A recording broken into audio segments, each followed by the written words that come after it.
publicly marching today together to show our solidarity against the 1%.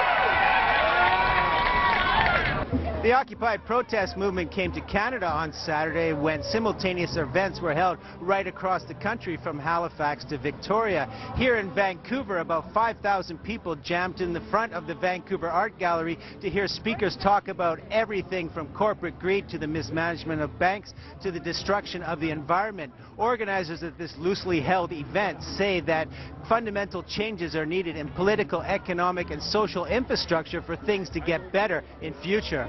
Maybe let's start with re-regulation of Wall Street, not deregulation. I think it's the governments that have to listen, and government has the power to change central banking policies. Government has the power to change how our taxation is set up, and it's up to government to decide whether or not they're going to bail corporations and financial institutions out. I say if we live in a free market capitalist society, we don't allow bailouts, ever.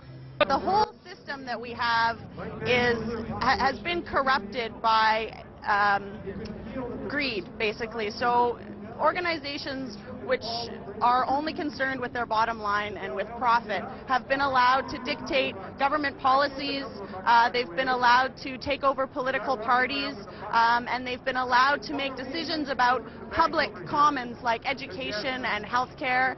And so when you have, on the one hand, a company whose obligation is to its directors, to its shareholders, making decisions about programs and policies which are for the good of all of the people, then you have a conflict of interest, which has basically resulted in what we have today, which is a system where most people don't have a voice and decisions are made by a very entitled few who don't have the interests of the public in mind.